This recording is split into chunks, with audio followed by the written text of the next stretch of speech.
бүгүнкү торговляда 1, 2, 3, 4, 5, 6 сделка плюска жаптык. И экинчи сессиябыз бизде азыр 1 сааттан кийин башталат да.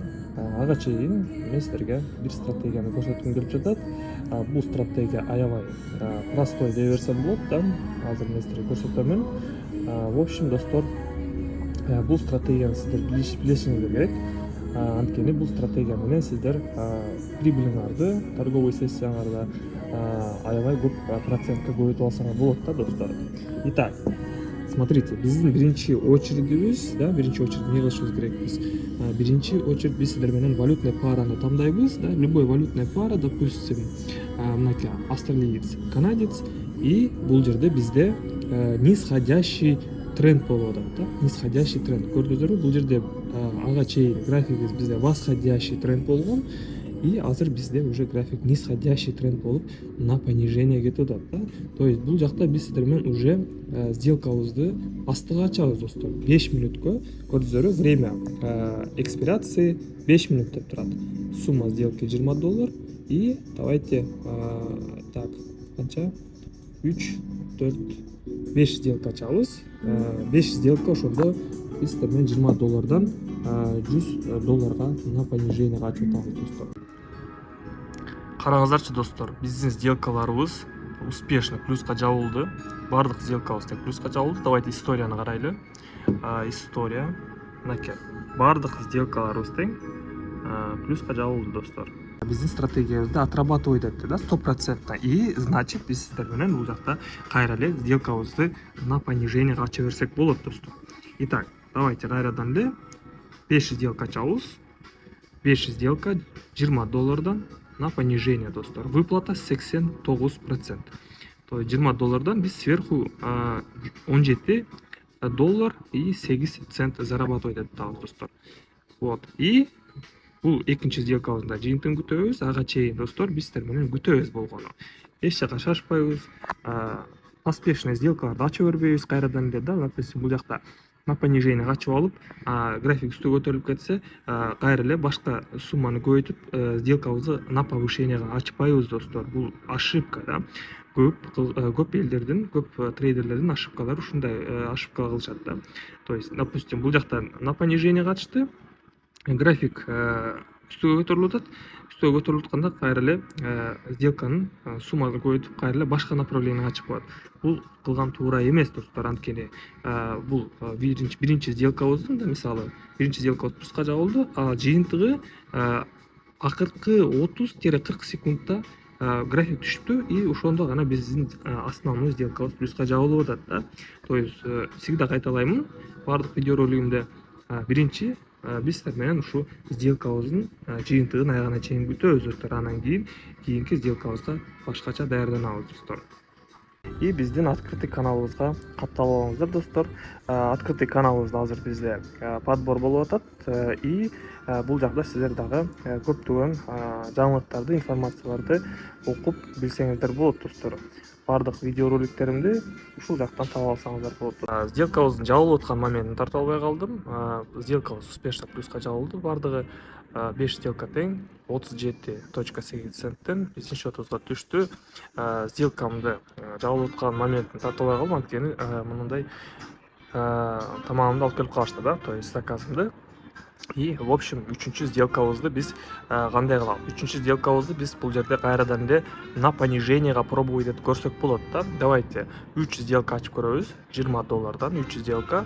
И если подтверждение болсо, кайрадан эле сделкабыз плюска жабылса, то анда биз кайрадан эле продолжение нисходящего тренда да кайрадан эле сделкаларыбызды на понижение ача беребиз, достор. Пока что күтөбүз. Ага чейин мен тамактанайын. Азыр бизде уже ужин болуп калды. После ужина, достор, мен дальше продолжение кыламын торговлямды. И, кстати, бизде через 12 минуттан кийин биздин торговлябыз башталат закрытый группада. Акыркы 2 видеороликте мен прогноз кылганмын, да, точнее не прогноз, а как бы этап, да, цель койгонмун, да, но ал цельди мен как бы выполнить эттим, да, но ал цельди как бы мен спонтанно, да, өтүп койдум, да, и как бы ал записке тартылбай калды. Анткени достор, трейдингде өзүңөр билесиздер, ар кандай ситуацияларда, ар кайсы моменттерде да и шанстар выпадать этип калат да, и не только шанс да, трейдингде өзү негизи скачоктор ар кайсы ситуация, ар кайсы моменттерде болуп кетет да, и ошондо как бы запечатлеть эткенге жетишпей каласың да, тарта албай каласың. И ошон үчүн достор, бул биринчи этабыбызды өттүк дей берсем болот да. Анткени мен $5000 почти что бир жума эмес, примерно 2 жума, 2,5 жумадын ичинде эле аткарып койгонмун да достор. Биринчи, экинчи видеороликте мен торговлямды көрсөткөнмүн, стратегиямды көрсөткөнмүн өзүмдүн, и өзүмдүн выводтарымды да көрсөткөнмүн да. Полностью сумма эмес да, но частично вывод кылганымды көрсөткөнмүн да. $1,500 чечкенмин, и в общем ошодон кийин дальше видеоролик чыкпай калды да. И азыртан ушу видеоролик эмиден жасап атамын достор. Азыр биз жаңы этапка өтөбүз. Биз сиздер менен эми бир айдын ичинде $5000 эмес, $10,000 жетишибиз керекпиз достор. Азыр болсо балансыбыздан $200 вывод кылабыз. Вывод кылыш үчүн профилге басабыз, финансыга киребиз и вывод средств басабыз достор. Все. И бул жерде биз способду тандайбыз. Мен Tether TRC20 вывод кыламын. Сумма $200. Готово. И бул жерге адресибизди жазабыз достор. Tether кошелегибиздин адресин жазып туруп, продолжить басабыз.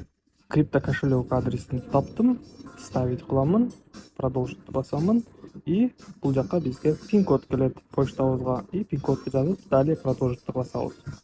7682, продолжить. Все, запрос успешно отправлен.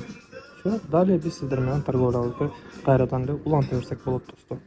Балансыбыздын скриншин көрсөтүп коеюн. Достор, могу стейк аябай даамдуу экен. Даже запись кылганымды токтоттум торговлямда, чтобы бул тамакты жеп бүтүш үчүн достор. Тамакты жеп бүтүп, торговлябызды кайрадан улантабыз. Приятного аппетита. Итак, достор, балансыбыз $201 пополнение болуптур.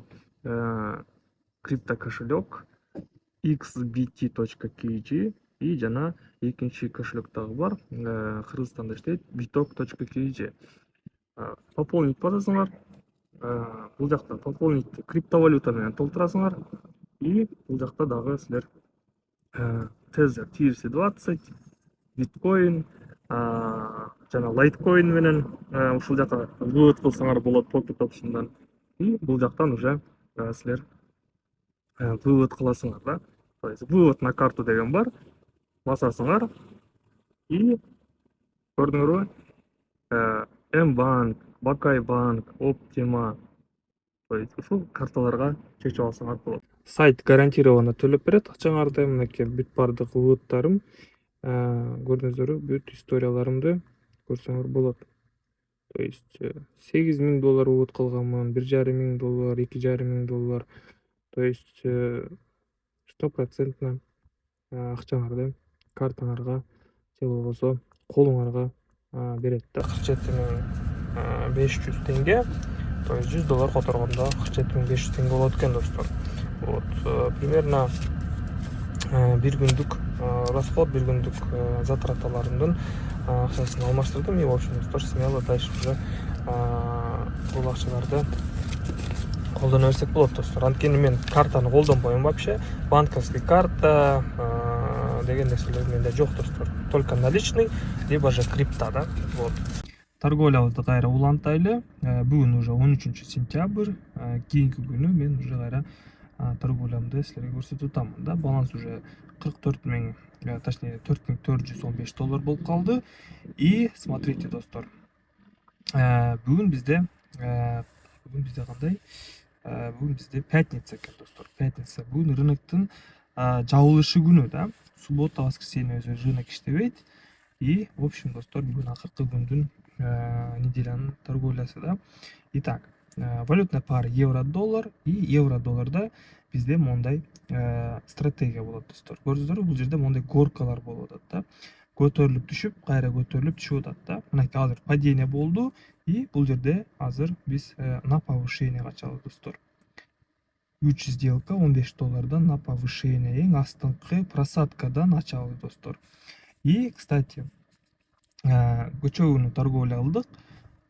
Торговля жакшы болду закрытый группада. Азыр мен силерге көрсөтүп кетейин. Торговля Телеграмда бизде күндө кечки саат 9-да и биринчи сессия бизде кечки саат, точнее күндүз саат 3-тө болот достор. Вот. Биздин закрытый каналыбызда да. Бардык сделкаларымды ушул жакка жүктөп турам. Получается, бир күндүн ичинде закрытый каналыбызда биз, точнее мен $500-600 зарабатывать еттим да. Вот. Биздин сделкабыздын жыйынтыгына дагы 4 минут бар. 4 минуттун ичинде биздин сделкабыз үстүнө жабылыш керек.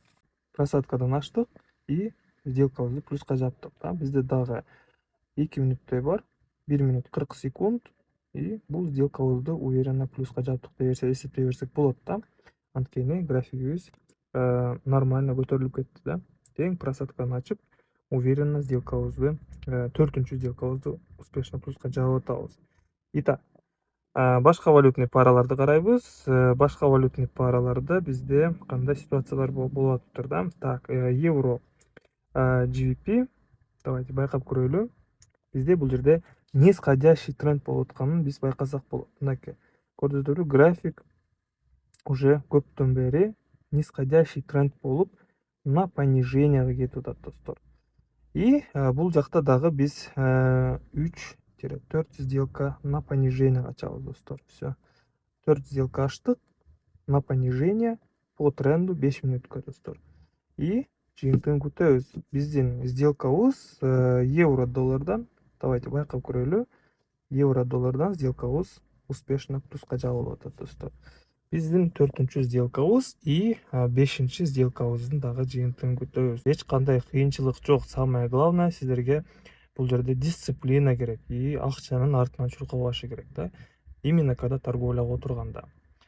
Просто келесиңер, сделка 3-5 сделка ачасыңар күнүнө болду. Плюс болобу, минус болобу, далее торговляңарды токтотосуңар и дальше следующий кийинки күнү келип, кайрадан эле акырындык менен торговля кылып зарабатывать этесиңер да. Все, евро доллардан сделкабыз успешно галочка чыгып плюска жабылды. 2 сделка болобу, самое главное, качественный сделка болуш керек да. Качественный анализ болуш керек, качественный ачылыш керек да. Жакшы точкада.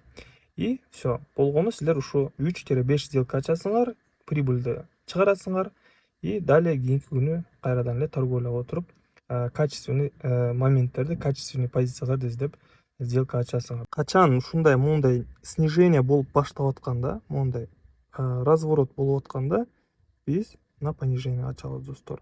Пока что көрүп тургандарды эле бизде азыр зеленая свеча болуп эле үстүгө өсүп атат. Как только мондай 2 свеча красный болуп же 3 свеча красный болгондон кийин, да, ошондо гана биз на понижениеге ачабыз достор. Пока что күтөбүз, шашпайбыз, байкайбыз. Торговляны, рынокты канчалык көп байкап, изилдеп турсаңар, да, даже демо счеттон торговля кыла берсеңер, силер уже кийин акырындык менен үйрөнө баштайсыңар да, биле баштайсыңар, сезе баштайсыңар десем болот да. Качан разворот болот, кайсыл жерде разворот болуп атканын силер уже на опыте уже биле баштайсыңар достор. Ошон үчүн мен кайталайм, всегда демо счет менен көбүрөөк торговля кылгыла, стратегияларды изучать эткиле. Менин каналымда кирсеңер, аябай көп видеороликтер бар, өзүмдүн стратегияларымды, индикаторларды кошуп дагы торговля кылабыз. Ошолордун баардыгын мен открыто көрсөтөмүн да. Мынакей, биринчи минус, бизде по итогу 4 сделка плюс и 5-чи сделкабыз азыр минуска жабылды да. Так, давайте бул жерден азыр 3 сделка пока что 5 минуттон ачабыз на понижениега. 3 сделка и кийинки сделкаларыбызды биз уже $50 ачабыз достор. $50 на понижение. Пока что байкайбыз, күтөбүз. Разворот болгондон кийин биз уже на понижениега $50 4 сделка ачабыз достор, $200. Пока что күтөбүз, шашпайбыз. Байкап тургандарды эле мен эмне үчүн жана айттым да силерге, күтүш керек и разворот болгондон кийин анан на понижение качыш керек деп эмне бекерден айткан жокмун да. И смотрите, бизде график бул жерде дальше рост болуп кетип атат да, дальше на повышение кетип атат. Биз күткөн жокпуз да разворотту, и ошол биздин ошибкабыз болду, и бул сделкабыз дагы азыр минуска жабылып атат да. Итак, азыр биз башка валютный парага өтөбүз. Давайте башка валютный параны карайбыз. Биз OTC эмес, оригинальный котировкаларга киребиз. Евро канадец. Евро канадецте бизде мондай скальпинг болуп атыптыр да. Давайте 5 мүнөттүк таймфреймге өткөрөлү. Так, 3 мүнөттү байкап көрөлүчү. 3 мүнөттө бизде мондай скальпинг болуп атат достор. Горкаларда повышающийся импульс, кайра снижение, повышение, снижение, повышение, снижение, и бул жерде азыр кайра эле повышение болуп атат да, но бизде бул жерде азыр кандай момент болуп калышы мүмкүн. Бул жерде бизде фигура импульс, накопление и импульс болуп калышы мүмкүн да. Анткени бизде көрүп тургандай деле рост приличный болуп атат да. Но бул жерде бизде уровень сопротивления турат да. Предыдущий пиктердин ортосунда туруп, бизде бул жерде азыр разворот болуп на понижение кетип калышы мүмкүн да. Вот. Но возможно и дальше на повышение кетип калышы мүмкүн. $50 бул жерде бизде по уровню сопротивления ачабыз. 4 сделка $50. Так, давайте 5 сделка ачайлы. 5 сделка $50 на понижение, достор. От уровня сопротивления мынакей 1, 2, 3, 4. 4-чү ситуациядан биз на понижение ачып атабыз. Морик үстүнкү пикти биз байкабайбыз да. То есть бул не считается. Бул жерде как бы ложное пробитие болуп атат да. Ошого кошуп коебуз достор, ложное пробитиега. Если дальше на повышение рост болуп кетсе, анда биз уже ушул точкадан догон ачабыз достор, догон на снижение. Дагы бир сыйра түшүндүрүп кетейин. Бул жерде көрдүңүздөрбү, кайсыл стратегия менен, кайсыл көз карашым менен бул жакта мен на понижение ачтым. Мынакей бир уровень, үстүнкү уровень, экинчи уровень, үчүнчү уровень десек болот. Анан могул жерде төртүнчү, бул жерде мондай линия тренда, и 1, 2, 3, 4-чү моментинен разворотунан биз бул жакта на снижениега ачып атабыз достор. Көрдүңүздөрбү? И үстүнкү пиктен бизде кайра эле кайталанып атат да. Мынакей бул жакта кандай болду? Бул жакта дагы ушундай ситуация болуп атат. Бул жакта бизде снижение болуп атат. И биздин 5-чи, точнее 6-чы сделкабыз да бул. И бул 6-чы сделкабызды успешно плюска жаап атабыз. Бизде 20 секунд эле калды. И в общем предыдущий 2 минусту биз кайтарып сверху зарабатывать этип атабыз да, дагы прилично. Прибыль 85%, $50 биз 92,50 цент доход алып атабыз достор.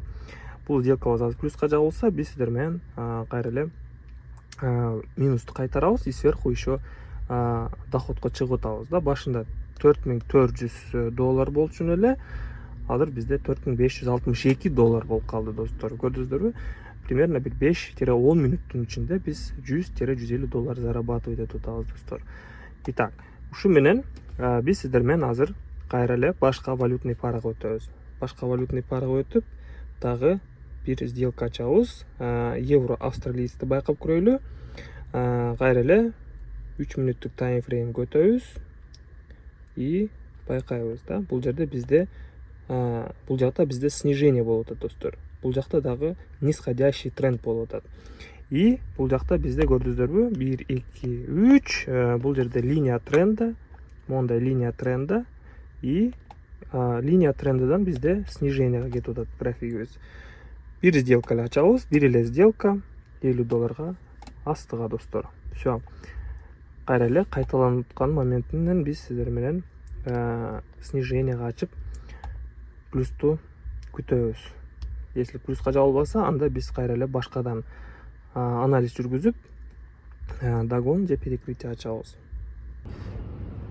Итак, достор, биздин акыркы завершающий сделкабыз успешно плюска жабылды. По итогу у нас 4, 5, 6 сделка плюс и 2 минус болду туугандар. Ушу менен биз сиздер менен торговлябызды завершающий кылып, плюсовой кылып токтотобуз достор. Трейдинг тиешелүү нерселеримди мен ушул жака жүктөп турамын достор. Ссылка видеонун астында же болбосо комментариянын башында болот достор. Мен сіздер менен кийинки видеороликте көрүшөмүн. Кийинки видеороликтерде мен сіздерге топовый стратегияны көрсөтөмүн. Анткени мен азыр айтканда деле выходнойдо жүрөм да, отпускнойдо. И в общем мен сіздерге бир топовый стратегияны разрабатывать этип чыктым. И ошол стратегия менен сиздер аябай көп сумма тапсаңыздар болот достор. Бул стратегия менен именно ошол стратегияны мен сиздерге кийинки видеороликте көрсөтөмүн. И ошол видеодо сиздер достор нормальный прибыльга чыксаңыздар болот, железно, да. И в общем күтөбүз, каналга катталабыз, лайктан басабыз туугандар. Эгерде кандай бир суроолоруңуздар болсо, мага телеграмма жазыңыздар же болбосо комментариядан жазыңыздар.